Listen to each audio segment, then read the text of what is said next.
So it's like PTs are pigeonholed into, well, I'm a physical therapist. This should be going through insurance. OTs can come at it. There are a lot of OTs getting into mental health. There are OTs getting into all sorts of stuff. And I'm like, look, I wouldn't even mention I'm an OT. I would look at a problem that is worth solving, that the consumer has the money to pay you to solve. And then I would just create a solution for that problem. The fact that I'm an OT doesn't even come into the equation. You wouldn't I would list just any get of your out letters? there and I would start solving expensive problems for people who have the money to pay for it. And then on the side,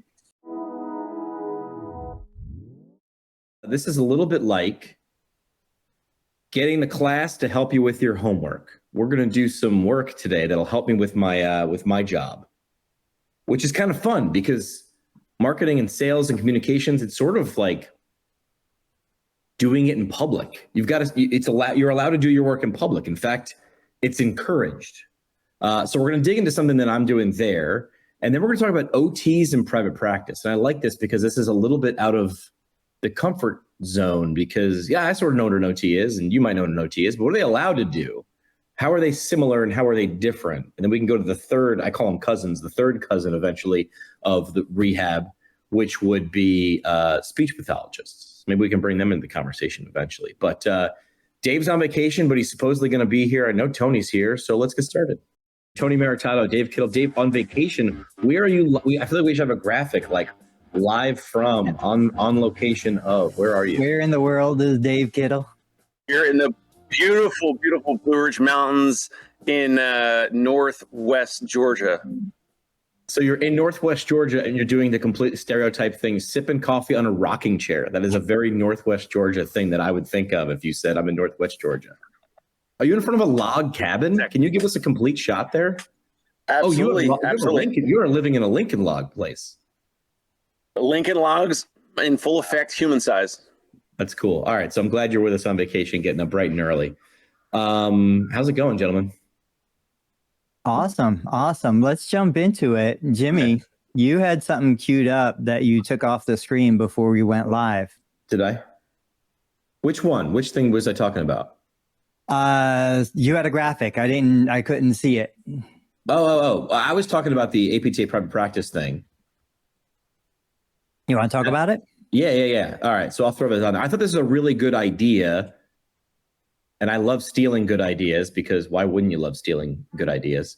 This is something I was dancing around with on the APTA private practice website. And I just thought it was a stupidly simple idea.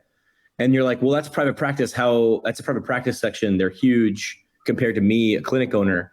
But this is just a really good idea. So this is the APTA private practice section's buyer's guide. And let's say Dave or Tony, you're a clinic owner and you are in the private practice section. What they've done here is they've sort of curated a list of people or products or companies that have said, like, we want to market, we want to be in front of clinic owners, your members. And instead of just everybody just sort of like trying to scream and yell over each other, private practice section was like, yeah, cool. Like, we'll put together a list and then we'll give everybody like this nice, neat amount of space. We'll give everybody a title and a link that you can go to these different things. So it's a really, I'm actually surprised that there aren't more companies. I mean, I didn't count or anything, but I'm guessing around 20. So essentially, it's like an Amazon wish list, right? Built into the APTA's private practice section. And what they're saying, the thing you have to understand is the private practice section understands that the product is the attention of their audience. Their product is the strength of their brand. And like, now you're on their website, it's sort of a blessing and you've got that traffic. They understand where they are. If you're a private practice owner, some people, they know their numbers. I don't know what they are, but they're saying there are enough people coming to the site of this psychographic, not demographic, psychographic, like you do these things, these are your problems. And they're saying it's worth it to be on this guide. So I just thought it was a good idea of a good use of a website, right? A good use of website. It is. Click on place an ad, that orange button in the middle. Can you? Or is this a picture? Nope. Okay, so I'm looking at this and I'm like, where's the pricing? Yep. Click basic listing. I've got to be. Guys, come on. Classic, I love classic. the idea. I think it's great. I think it's going in the right direction. But, I had an interesting situation yesterday. There is a company that I'll introduce here probably in the next week or so. This company was totally unrelated to APT or anything. It's just an experience I had that I'll share. They were introduced to me through a third party. They should have the technology for a solution that I've been looking for. I'm like, awesome. It's a startup, tech startup. They've got funding, they're kind of new. I schedule a call. The whole call was kind of more sales pitch for investors, less like sales pitch to a consumer, even though I'm a consumer. And I get it. They're new, they're practicing, they're trying to figure out what is going to resonate with me. But at the end of the probably 30-minute call, I'm like, okay, I get all that stuff. How much is it? I need to know the pricing. Like, I don't even know if I'm a big enough client that could even come on the platform. Doesn't matter how great your technology is. If I'm too small, we just wasted 30 minutes of both our time. Right. Now I had to book another call. That was yesterday. I have to book another call today, hopefully to find out pricing. But I'm like, why didn't I get pricing yesterday? And this goes to that price transparency, and let's just weed out the people that are absolutely never going to be customers anyway. Dave, you're smiling. What are your thoughts? So the first call was they were trying to get you in as an investor. Is that correct? They were trying to go after that Maritato money? Well, that was kind of the pitch. It was directed at investors more than customers. But I was coming to them as a customer. Like I wanted to buy their service from what I understood. But I think they're just so in the mindset of VC funding and pitching to investors that they haven't switched the pitch to a customer pitch. Right. So that can segue eventually. We don't have to jump now, but that's what I'm doing at my new role at Vestibular First, and we can talk about it. But it's the difference between B2B and B2C. And B2C, in my opinion anyway, it's you aim here at the heart, at the emotions, right? Like B2C, you'd be talking about what am I going to get out of this in terms of benefits? And then you can hit me with a list of features, benefits first, then features. The thing is, be really wary. And I've noticed this on websites, buying products and services online. It used to be you had to do so much digging to find a price. And now I think enough companies understand, don't mess with my time, because if I search and still can't find it, you're going to lose. I feel like a lot of websites have pricing there. And I think the scary part was, well, if you tell them how much it's going to cost, like they're going to run away.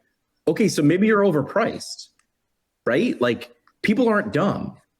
If you're selling me something, is $1,000 too much? Well, I don't know. What are you selling? If it's a new car, no, man, show me that price. So I think it's funny. I think what you bring up is really valid, which is like, hey, let's say in the first 5 seconds of their pitch that you're like, damn, I'm in. How much? And that's hidden? Dude, that's a loss. That's not safe. That's risky. And I think price is the single easiest communicator of value. If something is $10,000, yes, whether I believe it's actually worth $10,000 is a conversation for later. Correct. You as the company selling this product or service, if Correct. you want to convey, hey, this is a high value, very worthy investment, stick another zero on the end of your price, because I can always buy something cheaper. Nobody's ever going to not find something cheaper or free or on YouTube or whatever. Right. But when I see Dave Kittle selling a $500 session, I'm like, wow, this must be incredible. I want to learn more about that. So we don't list pricing anywhere. We don't list pricing on our website or anything. We do it over the phone. So, I mean, maybe that'll change in the future. By the way, I got to post it soon. I was on a run and I was saying Tony Maritato is extremely wrong and incorrect about the AI new client onboarding and that we use humans. And anyway, that video will be coming out soon. But anyway, awesome. Sidebar. Okay. The one axiom that I would like practice owners to keep in their head sort of sums up what Tony said, which is you determine the price, I determine the value. So if you're saying this is worth $1,000, no. This Tony says this costs $1,000. I can tell you that this thing's worth what I'm willing. The value is $250. Therefore, we are incongruent. What you want to say is, hey, this is $1,000. The price is $1,000. I feel in my heart that it's worth $2,000. And that's when you get the meme from Futurama where the guy's just like, take my money. Like that is where the sweet spot. And I need to do a deep dive into that price versus value seesaw, because you're exactly right. Price is the easiest thing to manipulate. Watch, I can just go on the website, change the price. The price is lower. Communicating value, because remember, that's the harder thing to do. It's harder to measure. It's harder to quantify. But that's why big brands win. That's why people who don't even think about price win. That's why everybody listening right now. Oh, I can tell everybody who's watching live. You all have Amazon Prime. And it's not because of the price, because I think 90% of you don't freaking know it. If you know the price of your Amazon Prime right now to the dollar, put it below. I'd love to see it. But most I have no idea. 125. I have no idea. Right. It's because the value is so high, you're not even checking it. So if the value were a little lower every, couple months or every year when it came to re-up, you'd be like, did I get that out of that? So I think that's a good point, which is value versus price. So yeah, I think this is a good idea from PPS. I think a little bit, good idea, C- on execution. Show me what it costs. Yeah. Right. Like, so do you think a simple fix, because let's be tactical, maybe someone from PPS is watching. Buyer's guide. Look at the well-designed website. Here's the buyer's guide, right? Links, yada, yada. These look like all products and services that at least, oh, you know what I just noticed? Oh, watch this. This is kind of cool. This wasn't the order these ads were in a second ago. I'm going to refresh the page again. Oh, I think this shuffles the deck. So you're not just, it's not the doing same it now, but I thought a second ago that Eco Pro Pillow one was lower and now they're up higher. I think it shuffles the deck, at least for the bottom ones. Anyway, but if you can't tell me really quickly, like what it costs, even if I got there as a potential customer, you lost me. I'm not going to take 20 minutes to dig through your website to create an account to do. I'm not going to. But then again, ad sales usually is over the phone, right? That's kind of like a little bit of almost like enterprise sales. So they might want to get you on the phone. You would hope, but I know this, and I can't speak for all sections, academies, or companies. Very few actually have a dedicated sales or marketing person. Usually it's third partied out. So the person who did that, who created that website, so took the idea to execution, is done. And then they're like, well, we'll just put a link on there for people to give us money. How come there's not money coming in? Well, the idea is not good. No, it's because the execution's bad. But they don't know that because they don't run through their own processes, because you don't click through your own website enough. So real quick, my guess is the basic listings cycle through, but the featured listings stay at the top, because I just went into an incognito browser and refreshed it. The top listings are still there, but the bottom listings are cycling. Let's get into Vestibular First. Let's talk about what you're doing there. Yeah, Vestibular First. So Vestibular First is I call it just simply a healthcare technology company, right? Specifically aimed at rehab professionals who treat people with vestibular disorders. So people with all sorts of vestibular disorders. And there's a diagnostic tool. There are options out there. And I love the origin story, right? It's always fun to tell the origin story. It was a physical therapist, Helena, who works with patients with vestibular disorders, came home work and dropped on the couch. This is how I imagine it anyway. And was sort of like doing that thing you do with your spouse, which is like, this is such a pain in the ass. I want there are these products out there, these goggles, almost like the Oculus, that you put over your eyes and it knocks out all the light. And that's important, because when you knock out all the light, the eyes do something different. And she's like, but here's the problem. The low cost option is $700. It's just 2 magnifying glasses. That doesn't do enough. That doesn't block out light and yada, yada. And the high end option is like 15 grand. No clinic I work for is ever going to be able to afford that. And he is a tech dude, like websites, tech. He's the guy who can solder things and do all the things that I can't do.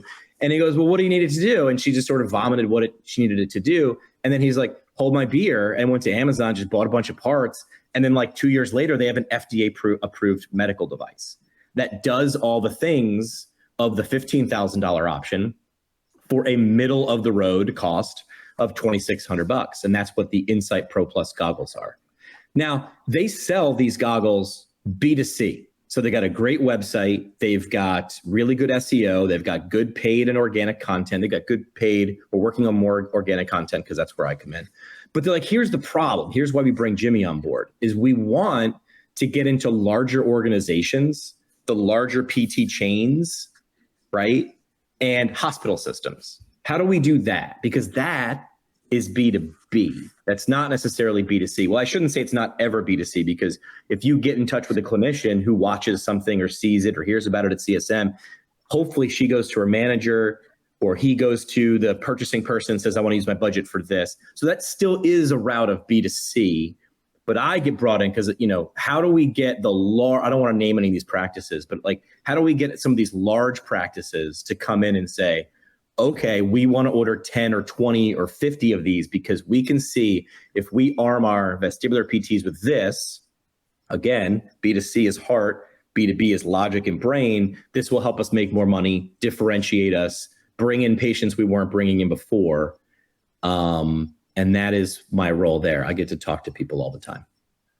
So we were talking about this a little bit yesterday on chat. I'm curious to hear what Dave's perspective is. One of the things that I had said, and I see this across multiple situations. So like a therapist who wants to go in and do work site, ergonomics.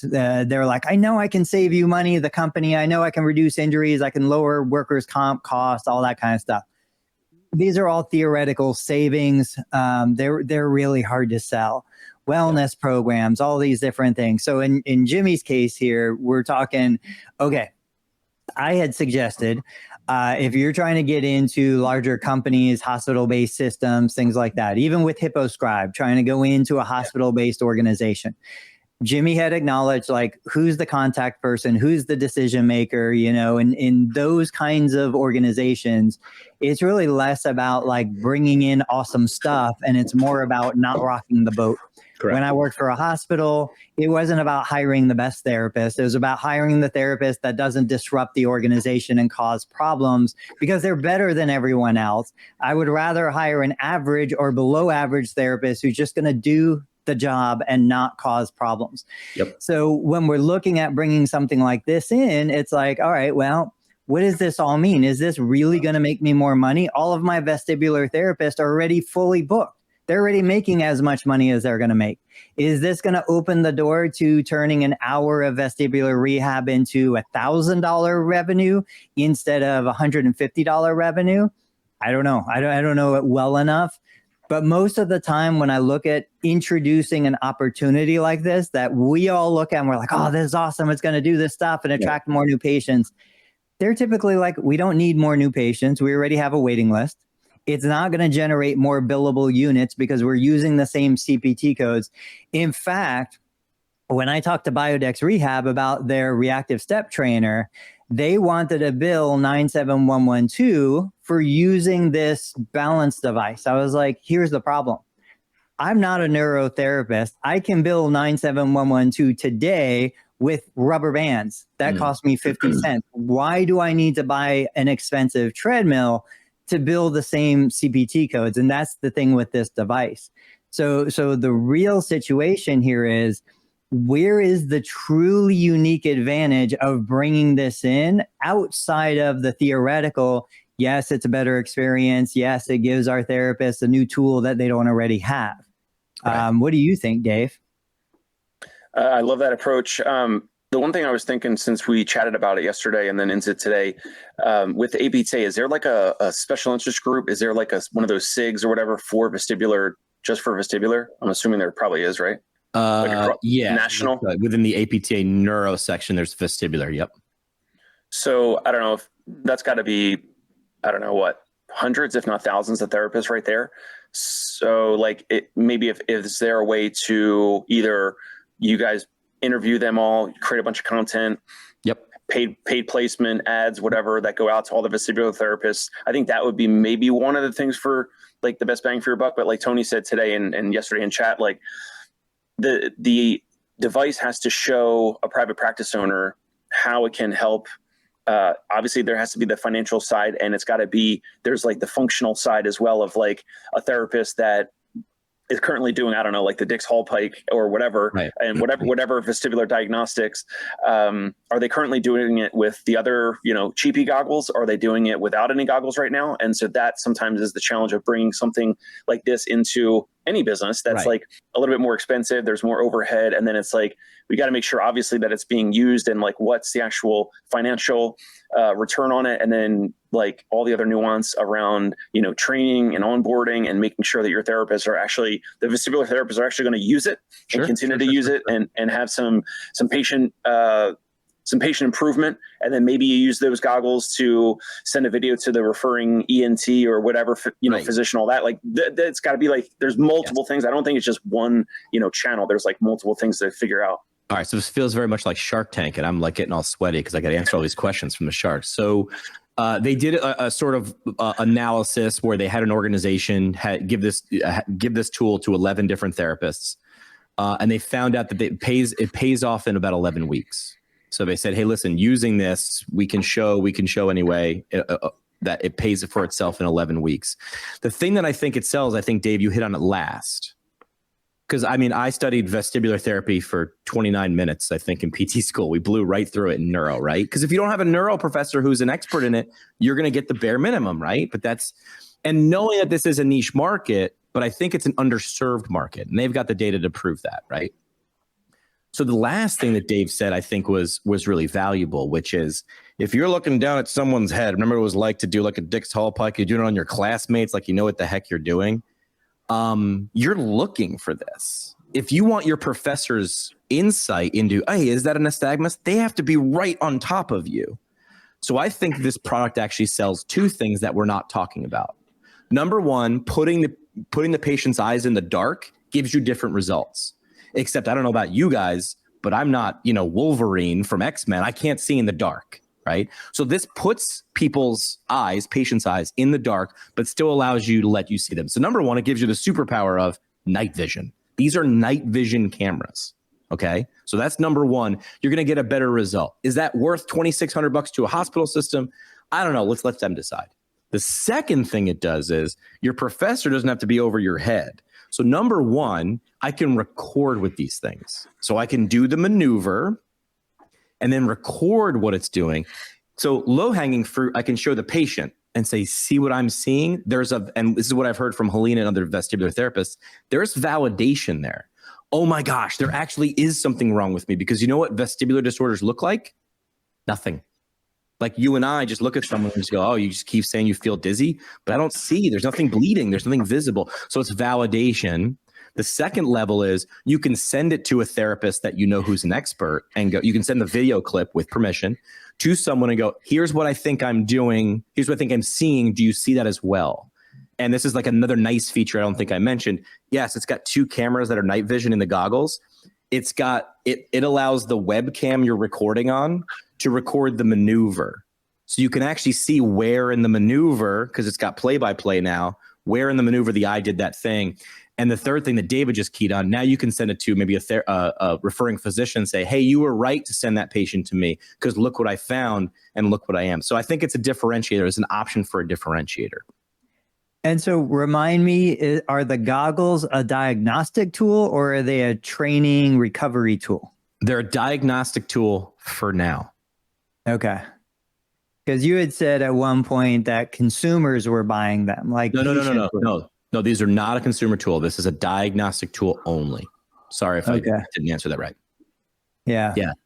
So these goggles, and I've got a pair right off camera, but hook up to a laptop and essentially just give you a camera view of each eye, and then you would take the person through an evaluation, and that is the money ball of what these things are.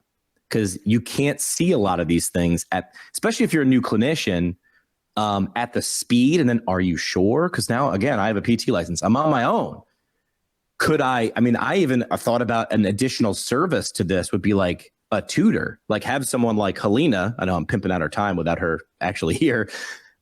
Hey, like send it in and say, with permission, what are you seeing here? And now it's like this tutor sort of service, which is like, hey, like I'm on call, like your Clarity FM, right? Like, I'm there to give you my insight, but ultimately it's on your license and yada, yada. So I think the two things that stood out to me was night vision and the ability to freeze and rewind time. Well, again, this goes to like looking at the technology, looking at opportunity, especially with the new landscape with video and, you know, synchronous communication. I had pitched the idea years ago where I'm like, if there's a great McKenzie certified therapist or a great pelvic floor therapist or a great whatever vestibular therapist, I should, instead of going to some random CEU course, I should be able to just bring that therapist into my evaluation, bring them into my clinic. It's still a billable event under me, but I'm learning as I do the evaluation. So something like that, I buy the goggles. Along with that, I get access, whether it's a paid membership or whatever, to somebody who's well trained in it, and they're training me as I'm using it with my clients. I just see tremendous value in that, rather than let's get together for a weekend and let's do a CEU and then we're going to forget 90% of it once we leave. Yeah. You come off hot on Monday morning after that course, and then everything's great. And then I bet you, like, you know, a couple of days later, you're like, a YouTube video is great, but if I'm staring at my house and my front door, and I saw the video on how to, you know, hang a front door, but now mine's slightly different, having that person standing next to you, even if, like, it's almost like a handyman, even if the handyman wasn't there to do the work, you're like, I'm capable, I'm willing. Just tell me I'm doing it right. Confidence and competence is actually what you want to sell. So something that interesting happened. I was talking to a patient in my clinic today, female, mid-50s, diagnosed with pretty significant osteoporosis. And she was just devastated, emotionally very upset. Can't believe that she was diagnosed with osteoporosis to this degree. I connected her with a therapist who's got a great YouTube channel. The two of them have been talking, but she spent about 6 months, went through like the Kubler-Ross stages, you know, denial and anger and all that stuff. Anyway, a wellness thing comes to town. They have a different technology for measuring bone density, bone quality. Well, based on this assessment, her bones aren't that bad. So now the question is, did she get a bad DEXA scan? Right. Or did, you know, what's going on? Again, with a device like this, are they doing anything? Because if it's a diagnostic, are they doing something where the therapist goes, does an event either locally or part of a wellness, you know, fair, and they just line up 20 vestibular individuals who want to get an assessment. They do the diagnostic, and then they refer out to local clinics in the area. Yeah, that's a good idea. So not right. That angle, no. That program, no, not right now. Because we used to do something with a metabolism tester. We would do, you know, $100 per assessment. You breathe into this little device. It measures resting metabolic rate. They pay us there, and then we would refer out to the personal trainers or the local people that wanted to work on weight loss and weight management. Here's one of the reasons why not yet. And this is a stat that I got from Helena and Patrick, which is the person who's living with dizziness usually sees 6 to 7 providers until they find the right one. Dizziness is so ambiguous. Where do I go? The average person barely thinks of a PT for many of the things PTs can do. This is maybe not one of them. So that is, again, it comes back to education and communications and marketing, is like positioning yourself as the right provider who can get me to the right solution. Scott is dropping in the comment, same kind of idea would work for MSK ultrasound. It's funny that he says that, Scott, we're on the same wavelength. I was thinking the same thing, which is you have all these MSK ultrasound devices and practitioners now saying, hey, I have insight. I can, you know, Vestibular First has the ability to see in the dark and freeze time and allow you to stop and rewind time, right? MSK ultrasound lets you see through walls or body walls, in this position. What can you do with that superpower? Is the juice worth the squeeze? If you have the superpower and you know how to use it, how can you leverage that to help more people? I think it's there. I think the person who finds out how to do it the best first, most effectively with the least amount of friction wins. Let me ask you real quick. Go ahead, Dave. Go ahead. So really quick on the MSK diagnostic ultrasound, I'm glad Scott mentioned this. So we use the Butterfly IQ. There's a way with the app. It's so simple. The imaging or the Butterfly, the probe, the device plugs right into my iPhone. You can send an image and a video right from the app to other clinicians. You could send it to another therapist. You could send it to a colleague and say, hey, I'm seeing this. What do you see? Whatever. Yeah. And another thing is that there's a lot of physical therapists, and especially there's a lot of physicians on Instagram who share diagnostic ultrasound imaging, pictures and still images. They'll post almost like a case study. And in the comments section, other physicians chime in as to the diagnosis and what they see. Oh, yeah. So, it's a brilliant social strategy. Exactly. So I mentioned here in the private chat, you guys can't see it publicly, but I said, talking about Butterfly IQ, and said maybe Vestibular First could do something like that, where you get a bunch of vestibular therapists, they're trying the goggles on, or they bought the goggles, whatever. If they're able to do, I don't know if the device is able to do that, but if you're able to have still images or videos from the goggles, 100%. You have those therapists tagging, you could do a challenge, you could do a giveaway, whatever, but posting these images on their own Instagram and Facebook or YouTube or wherever. And of course, it's, permission. With permission, or not. These are anonymous. These just be anonymous patients, or you do, therapists, whatever. And then you post on social media, and then they're tagging at Vestibular First or, your social media account or website.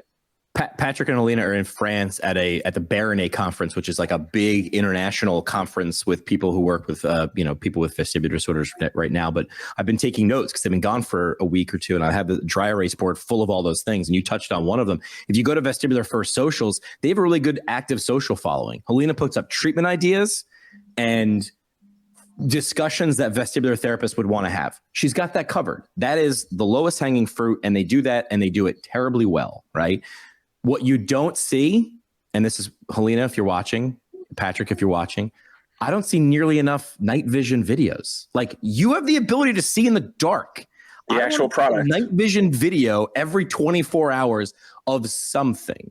So that is the lowest hanging fruit. So that's going to be in our marketing meeting when you guys get back from the Baronet conference, which is, don't tell me that you're a night vision goggle set. You're not. You are the ability to see in the dark. That is what you sell. How you do it is a night vision camera in a goggle set. What you sell, what the value is. I can see in the dark easily, simply at the turn of a button. Absolutely. So we're going to see more night vision videos, Helena. That's what we're going to do. I will say, though, as a non-vestibular therapist, those like night vision, people's nasty eyes, that grosses me out. I know, but good. I don't want you. You are not my people. So like, totally true. This brings up the stupid business model of a woman who's now a millionaire, which is Dr. Pimple Popper. That is disgusting. And for a lot of people. Millions of people, and it is like eye candy, and it's like like just people watching the and it's popping. So it's like, dude, that's great. Like, but for vestibular therapists, that is eye candy, and they can see these things. Unintended. The Matrix, where Neo's looking at the ones and zeros on the screen in the green, and then he just sees ones and zeros. Vestibular therapists, well, you and I, we look at it, it's just ones and zeros. Vestibular therapists see right through it, and they can see the matrix. It all makes sense to them. So another interesting question, and I'm sure they've explored all of these. We're geeking out on it. Since it's a diagnostic tool, okay, so I go in for an x-ray, right? There's an x-ray technician who does the x-ray, but then there's a radiologist who reads the x-ray and develops the report. Does it need to be a clinician? Not if it's cash pay. Does it need to be a clinician who actually has the goggles, who actually does the testing itself, not interprets the test or anything else, just is physically there with the person doing the test? That's a good question. Helena's going to answer that. I'm going to say, my gut reaction as the PT who works in sales but is never treated vestibular, I'm going to say it does. Because there's a lot of nuance into when things come on. Because I went to clinic with Helena for an entire day and watched this. And that is the other option, right? I'll do a live stream where we put the goggles on and you can essentially see each eye individually, but you can also see what's going on in the room. So you could, while you're recording each eye, you're recording the clinician and the patient from across the room with the camera all in one shot. So when things happen, vestibular therapists chime in here to help me make sure I'm not an idiot. When things happen and when they come on is terribly important. So I'm going to say yes. That is part of the. I would say yes. My answer is that's part of the skill. Could you treat? Are you saying could you treat a PTA to do this as well? Is that what? Heck no. I'm saying, can I get a great person with like an X-ray tech? Huh? But like an X-ray. A little bit of what training. Why can't I just get a human who's got great social skills, who's, looking for a job like this? There's a lot of like people moving into non-medical companion care that are just doing phenomenal. Why can't I get somebody like that? If I was a vestibular therapist sitting here behind my computer, I could have 3 or 4 of these individuals out in the field and just book them on house calls. They go, I'm live. I'm there with them. I can tell them if they need to do something or change something or whatever. Oh, I see what you mean. Yeah. So you can still have the therapist element there, but that individual would be trained by me, trained by Vestibular First, trained by somebody, but they're effectively the technician who out in the house with the patient and the patient's family, boots on the ground, but I am the one here. And like I said, I could have 8 to 8:20 at that house, 8:20 to 8:40 at this house, 8:40 to 8 to 9 o'clock at the next house.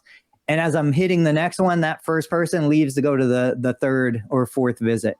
So what you're really doing is night vision, see in the dark, the ability to freeze time. And now you have the ability to see miles away virtually. So essentially extending the vision of a therapist. I'm going to change my answer and say, ooh, maybe not. Right. And you also said something else, which is a Vestibular First certification. And I know everybody and their mom is like, I do certifications and Kine courses. Before I took this job, I was trying to find a reason not to work for Vestibular First. So I asked, again, not a vestibular expert, but I asked a bunch of people who I respect and knew personally, knew well enough to tell me the truth and not just what I wanted to hear. Couldn't find a person to say a bad thing about not just the company, because that's inanimate, Patrick and Helena. So people trust her and Patrick because they do the right thing. So I don't know this, because that answers a lot of the different questions, which is how is this going to make me money, which is something therapists with Peace Corps disease or the Peace Corps gene, you'll hear in an upcoming episode. I think that was Scott Dickinson with Next Level. PT's just got this Peace Corps gene, man. We want to do everything. And we've talked about just last week where if you can get some of that, if this is an emotional thing, right? This is an emotional thing. The emotion sometimes blocks the logic. So I'm going to change my answer to maybe, and that is an idea I didn't think of. So now what happens is that turns a single clinician, owner, operator, small provider into somebody who's going to buy 4 devices instead of 1. Because now they're maths. Yeah. Even better. The maths faster. I do want to mention they do create educational models, and I see how many people are buying these things. This is a need that they are fulfilling that was not fulfilled previously. We're talking about like I have headpiece thing. Yeah, like the headbands. You saw that picture, because that is the alternative was like we did it in PT school with like pipe cleaners. You like made it pipe cleaners. You did this. This has like actual like fluid in it to show you the speed of the crystals and things like that. So for vestibular therapists, it's a little bit teaching the teacher, but it's a lot teaching the patient. So it's a really great model to have in clinic to show like, why am I having you hold your head for 45 seconds or a minute and a half? Why is it taking so long? So, all right. What do we want to jump to next? Well, let's talk about OT. Yeah, because this leads right into OT. So yes, last week, somebody had asked us about OTs going independent, OTs going into private practice. What are the opportunities? What's the landscape? And one of the things that I always think about is, OTs are kind of an interesting breed. I asked ChatGPT before we came on, I'm like, what does an OT do? What's the definition of an occupational therapist? How's it different than physical therapist? What did it say? Huh? What did it say? Nothing spectacular. It said was its answer super ambiguous too? Because let's see. So OTs are healthcare professionals helping individuals of all ages develop, recovery, and maintain skills needed for daily living and working. Yeah. Unlike physical therapy, I thought this was going to be interesting. Unlike physical therapy, which primarily targets physical mobility, occupational therapy emphasizes enabling people to perform meaningful activity, quote, occupations that are necessary or desired for their daily lives. This is, it's amazing to me how we have two different professions that are still in existence for this long. And nobody, a PT, an OT, no one can explain the difference. Like, well, like using that definition from AI, meaningful occupations of daily living. I don't know, man. Walking feels pretty meaningful to me, but well, that's the thing. Like any PT that I talk to, everyone's about functional training. But OTs are supposed to own the functional world, sit to stand and bed mobility and all this kind of stuff, all the way through work function, leisure function, whatever. But every PT will say, we focus on function. We focus on regaining function. So whatever, people have their arbitrary definitions between the two. What I think is unique, though, I do think there is more of a perception that the general population understands what physical therapy does, whether it be hot packs, cold packs, massage, dry needling, whatever. I do think there's a little more understanding of PT in the general population. I think OT is, just so unknown that gives them the opportunity to come in with unique service offerings that the consumer doesn't even know. So it's like PTs are pigeonholed into, well, I'm a physical therapist. This should be going through insurance. OTs can come at it. There are a lot of OTs getting into mental health. There are OTs getting into all sorts of stuff. And I'm like, look, I wouldn't even mention I'm an OT. I would look at a problem that is worth solving, that the consumer has the money to pay you to solve. And then I would just create a solution for that problem. The fact that I'm an OT doesn't even come into the equation. You wouldn't I would list just any get of your out letters? there and I would start solving expensive problems for people who have the money to pay for it. And then on the side, if I want to help those people who can't afford me, then I'll do it for free. Because I still believe that an OT going out and doing $100 house call, you might as well just do it for free. $100 is not going to be enough money for you to pay your mortgage, pay your loans, do all the other stuff. Focus on people that'll pay you $500 to have a Vestibular First headset and come out there if you're a vestibular OT and do the diagnostics and treat that person. And then with the extra money you make from that, just go help the other people for free. Do it to fulfill yourself. Do it to fill your tank. But that's where I think the OT's unique advantage is they are so unknown. They shouldn't even mention that they're an OT because immediately that throws you into the insurance category. Just be like, hey, I've got special training. I'm uniquely qualified. I am going to solve this problem in a different way. Then you go out and do what you do best. What? It's that grunt test, right? The 3 questions that everybody's asking when they look at anything, any of those things. What do you do? How does it make my life better? What do I need to do to get it? At no point do I need to know your certifications. The certifications are implied. So what do you do? How does it make my life better? You're sort of asking, like, do I think you can actually do this? Like, do I think this is actually going to happen? We've all been exposed to claims that we're like, that's not going to work. I've been suckered up. We've all purchased on something on Temu, right? we get it in the box. And we're like, this is not what was on the brochure. This is not the thing. So we're always doing that. At no point, this is where people get distracted when they're saying like, well, I can't wait to tell you that I went to school for 7 years to become a doctor of physical therapy, or I went to school to become an OT. If it's not advancing the plot, don't have it in the movie. I think I've brought this up with you guys before. You guys have both, you're in the Rudy era. You've seen the movie Rudy, right? Sure. What did Rudy go to college for? What was his major? I don't even remember.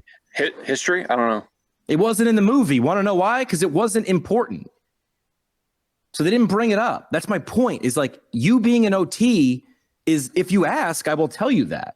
But don't put it in the movie because it's going to distract you from the point. The point was he was 5'0", 100 and nothing, and he's playing football with the best football team in the land. That's what the movie was about. He went to college for something, but stop mentioning it unless it's asked. So, right? so Tony, what would be couple examples of $500 worth of house calls. So, like a full home assessment, right? So like now here's the thing. I've done a ton of house calls, as you guys know, over the years. And a lot of people, you say, this light needs to be brighter. This rug needs to be rolled up and moved. And then my page is in New York City. They're like, oh, it's like a $10,000 rug. It's not moving. It's staying there. Right. So like, what are some ideas for OTs out there to offer a $500 house call? It's got to be like a whole, Vestibular First goggles. It's got to be like, balance, dizziness, vertigo assessment, and game plan or whatever. Like, what are some other ideas for OTs out there to have kind of like a premium home house call offering? Well, that's the thing. So it depends on the OT, obviously, and what their niche is, what their specialty is, what makes them unique. If we were looking at an OT who wants to do vestibular stuff, like there are plenty of people who will pay $500 for you to come out when mom is, experiencing an acute episode of vertigo and they don't know what to do. And she's puking in a trash can and they need somebody to come help her right now. Like that's a minimum $500, probably could be even higher in a place like New York. I've talked about OTs going out when it's a non-emergency fall. Paramedics, firefighters, they're making constant calls for patients who are on the ground, can't get up, but it's not an emergency. And I know patients who are in my practice who will sit on the ground till the next day when their son can come over because they don't want to call the paramedics or firefighters, even though they know it's free, they don't want to bother them. But if there was somebody that they could pay to help get them off the ground, and then of course that leads into, well, this is going to happen again. It's happened 3 times this month. Let's figure out a way to either minimize the chances of this happening or prevent it completely. OTs that are, I know a couple OTs that are getting into technology. And they're like, they want to help geriatrics better understand technology. Maybe they're going to come in and set up a, system within the home that helps them connect the TV to FaceTime so they can communicate with friends and family, go to that leisure and enjoyment aspect of OT. Coming in for something like that, it's not a covered service under Medicare. Easily a $500 to $1,000 house call. You actually do the technology integration and show the client how to do it. But the idea is I'll pay $1,000, $2,000, $3,000 for a one-time thing more than I'm likely to probably pay $700 for a 24 visit plan of care. Right. So where is the real value? Where is the real pain point? And then again, who am I trying to sell that to? Why would I try to sell $750,000 consultation to somebody who can't afford putting food on the table? Right. Like it just makes no sense. But if I want to help that person, let me do it from a place of abundance so I don't have to charge them anything, because that person, even $5 is going to be too expensive for them. Right. I did an interview. I'll try to find it, but it was a husband and wife duo. He was like a licensed general contractor and she was a physical therapist, and they did this. They were in Texas. I'll find that eventually. But essentially it was like she comes in and does a home modification evaluation, says you need grab bars here and here. It can't be here because that's too high. It can't be here. But then the person's going, cool, I don't know how to do that. Like, where do I buy? They just go, there's my husband. He knows what bars because he's my husband, and I tell him, and then he puts them in, and you've gone end to end. And then I was looking for the episode that I did with that husband and wife. I can't remember their names. I believe they're out of Texas. And I came across this. I hate their website, but I love their business model, which is 2 therapists. Look, he's holding a drill. It tells me everything sort of I need to know. I want to see more pictures. I want a bigger picture like this. But they do that. They create safe home living environments for families in New Jersey. So this is, I'm guessing anyway, this is my split second decision is, your mom or dad has a stroke. They're coming home. They would like to be independent. You as a son or a daughter are like, that's cool, but I don't want to find my mom or my dad on the floor when I come visit them next morning. They're like, we got you. We're going to make this area safe for you. Cause I'm like, I don't know what to do. I know it's rugs and lights and grab bars. Oh my, where do I put these things? They're like, we got you. We come in with different eyes and a drill. That's the thing, is you have to complete the solution. Right. So that's what I would say is, but if you can't, find a contractor in town and be like, hey, bro, do you want to team up with me on this and see what we can do? Because I think it's a problem that people have every single day. So, and then even just stepping back from that, and home mods is just one aspect of this, but like Sue Doyle does a lot with home mods. She had interviewed, I think, a real estate agent, and then she might have even interviewed a builder. But like, I don't know if you remember, Dave, right now you're sitting in a vacation like a Vrbo or Airbnb or something like that, right? Think about this. What if you wanted to bring your mom or dad to that vacation rental? I was in Hilton Head. I grabbed my phone. I went around this Hilton Head oceanfront home. I was like, look, here are the pros. Here are the cons. You know, these steps aren't marked. They're like raw coral. Like they're going to trip a geriatric. There's no handrail. An OT, if they wanted to go that direction, could reach out to all of those vacation rentals, could just fly to Hilton Head, go through all of the houses, like walk through them, do an evaluation, do an assessment. That would be something that helps sell that house. They could do ADA compliance for like what needs to go where, recommendations on it. There are OTs getting into travel right now. They're doing travel for individuals who need extra help. It's an amazing niche. I think they have a certification that they're releasing or have released for that. Smart. It's mind-blowing how many opportunities are out there that we don't even know. We're not even aware about. It's not on the radar, but obviously conversations like this allow us to get the information out to the community. This is a buddy. I just saw this because I got my, college alumni magazine. This is a guy I actually graduated with. He was on the swim team. And I think his degree was like PE or something. And he started this organization called Ocean Cure, oceancure.org, nonprofit organization out of Carolina Beach, North Carolina. And they provide increased beach accessibility. So you've got someone who can't go in the ocean, but you want to go to the shore, but that person's going to be like, Imagine you were able to just be like, I'm on site. I will make sure this person can go into the ocean safely because I have the tools and the knowledge. Can you get me to the outcome? I don't care what you know. That's where that cliche, I love beating up on that cliche. No one cares how much you know until they know how much you care. No, they don't. What they care about is, can you help me solve my problem from end to end? Not just tell me about a solution or send me a link to a YouTube video about the solution. Can you walk me from problem to the ocean? Can you get me from Kansas to chest deep in the water? And if the answer is yes, that's worth something, people. And you know where people want to go into the beach, where you'd find those people? At the beach. Go live at the beach. So find the problem and work backwards. And in my opinion, none of this requires a certification. Like, no offense to the group or the association out there doing these. Like Jimmy just talked about an experience, like going to a beach, even if you don't even go in the water, if you have some handicap, disability, movement impairment, even if you're on the sand, like that's mostly like you're still at the beach, right? And then Tony talked about previously we talked about, and Tony definitely talked about the travel aspect, like going on like taking a patient or a client to a round of golf or some other experience. And Jeremy Sutton is promoting and trying to do some of that. And then even travel, like Tony just said, folks traveling, like you as the OT or the PT or whoever, like you can basically get like kind of like free vacations, right? Because you're not going to like pay, you're going to charge a figure, but that includes like your time, your travel, lodging, meals, all of that. Like you can basically travel the world for free with this type of an idea. And again, this is outside of the constraint of covered service and insurance and all that. That's like that movie with Kevin Hart and Bryan Cranston, right? But is there a model that exists? Sure. If you're a family going on vacation, you got young kids, you always look for the niece or the nephew to want, hey, you want to come on vacation with me? And you watch because we want to go out to dinner twice in the week and you get to play with the kids and put them to bed. Look for the plot problems first. Stop trying to jam your solution into holes, right? Look for the big giant chasms that already exist and ask yourself, which ones could I solve simply? And which ones would I like to solve frequently? And which ones can be solved over and over again? So taking this 180 degrees and going the opposite direction of what most OTs and PTs would want to do, but absolutely could be doing. And I don't know why I feel like New York City is like a prime breeding ground for something like this. What do you got?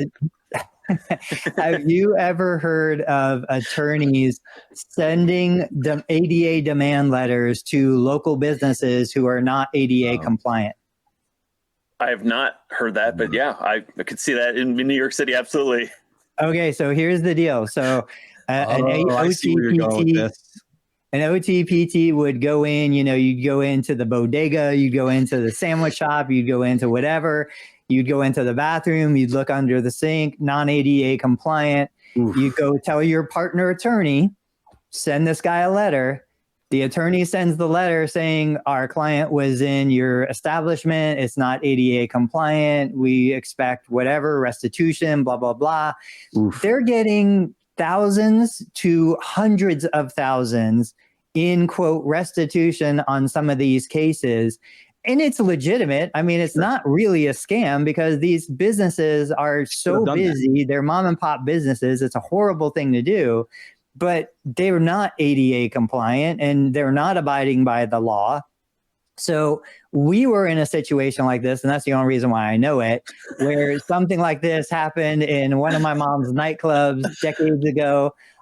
We got a demand letter for $100,000+. We negotiated it down to 10,000 just to not go through the litigation. Wow. But imagine that for nothing other than walking into this business and realizing that something in the bathroom wasn't ADA compliant, an attorney and a person got $10,000 out of my mom's business. That's it. Wow.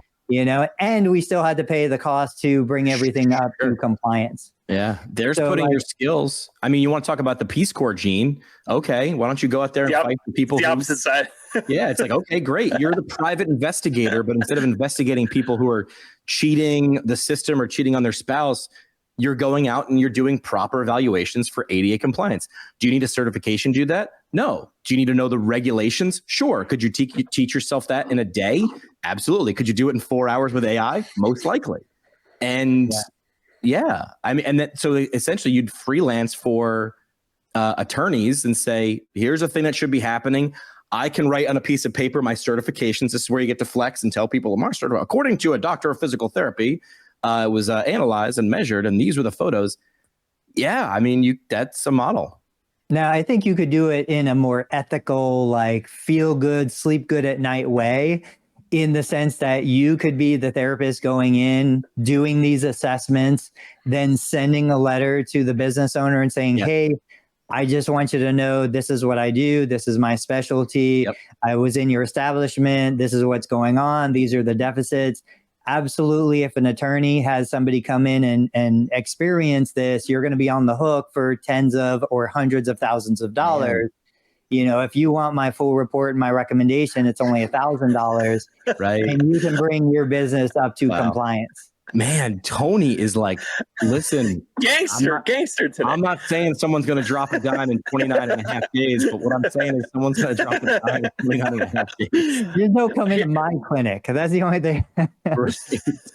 Wow. Yeah, because what you could do is, listen, an attorney will be notified in 30 to 60 days unless you change it. By the way, here are the names of 3 different contractors who do this. And you can stay. That's where you can get paid too. You can get paid for those referrals to the contractors. Yeah, my strong safety, my backup is the attorney, but my linebacker is: do you want to get in? Do you want to get in compliance? Get on this guy's waiting list, and he can turn your bathroom into from non-ADA compliant to compliant. But in the real world, a lot of these business owners already have probably a contractor or a buddy who's a contractor, whatever. So you give them the 3 referrals. Maybe you get paid for those contractor referrals, but they're not going to necessarily always pick those 3 referrals. Right. But what Tony's saying there is, hey, I did my assessment. To unlock the assessment, you pay me. Because you could send the contractor in there, and the contractor's like, what do you want? And he's like, the guy said we were out of code. Oh, I don't know. I don't know what the code is. Great. To unlock it's why when you buy a house, you pay for what? An inspection.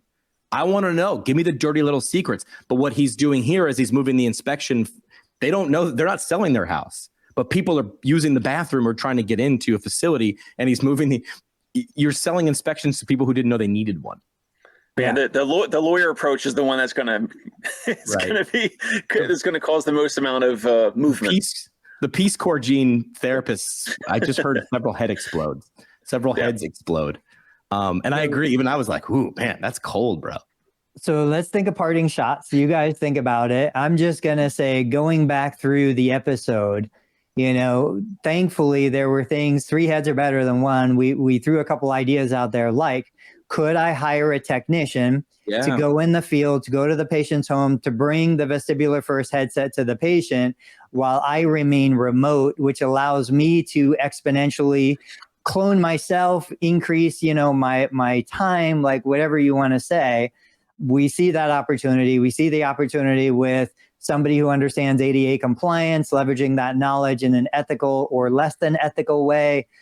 There's still so many hidden opportunities, dark corners for us to make money with the knowledge and the experience we have. That's my parting shot. Right. So go ahead, Dave. I got one too. So before a parting shot, just like even with x-ray techs and MRI techs, like they do have to kind of maneuver or move a patient or client around different positions. And sometimes those folks have fractures or, very involved medical conditions. So Tony's idea of having a unlicensed but trained individual do the vestibular diagnostics, and then the OT or PT can look at your Vestibular First video later, and they're kind of like the therapist radiologist version. Sure. I think that's something for sure to explore. Going back, I would say parting shot. I like finding ways to get or establish some premium house calls, thinking outside the box. And again, we talked about this before, like packaging it and calling it something, right? Like as opposed to it's a PT home visit or a OT home visit or a house call, because then they're going to say, well, do you take Medicare or do you take my insurance? But again, if you package it, if the messaging, which is very important, the messaging and the wording around it and the offering, and you get this, maybe like a value stack, is a great way, especially for the OTs out there, to think outside the box and get paid what you think you're worth. If you think you're worth $500 or $1,000 an hour, like that's a way to do it.